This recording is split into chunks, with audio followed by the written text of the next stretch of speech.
ស្រណោះដីខ្មែរស្រងស្រែចំការ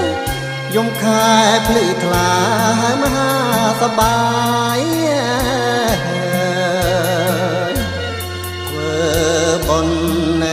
ដាំងទៀនក្រមានទាំងឡាយ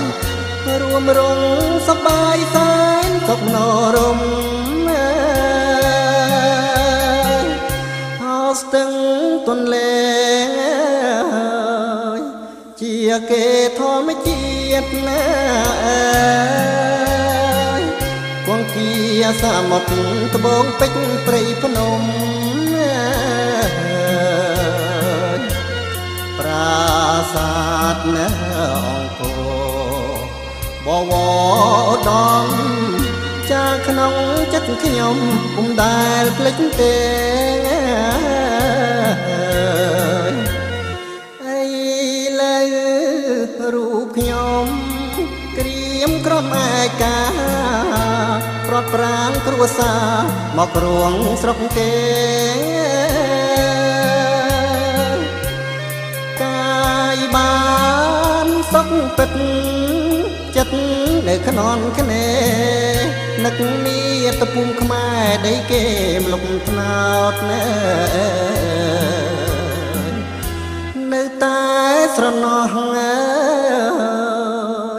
មិនអងអាឡ័យ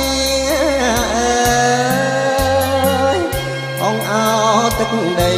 គេភូមិកំណាត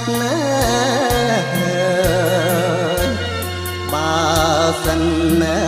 ខ្ញុំស្លាប់ប្រាថ្នាសូមកើតលើដីកំណើតអង្គរបូរី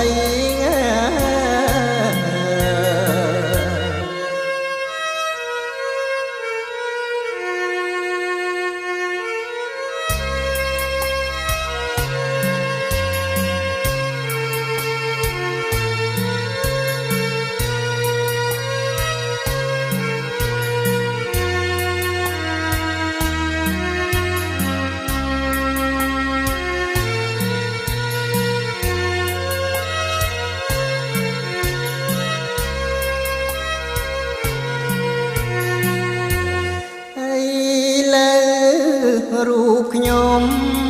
ក្រៀមក្រំឯកា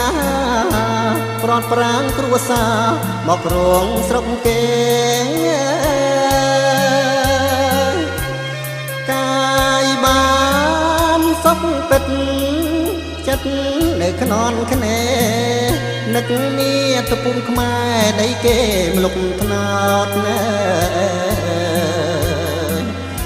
នៅតែស្រណោះមិនអងអាឡ័យអងអោទឹកដីគេភូមិកំណើតបើសិនខ្ញុំស្លាប់ប្រាថ្នាសូមកើតលើដីកំណើតអង្គរបូរី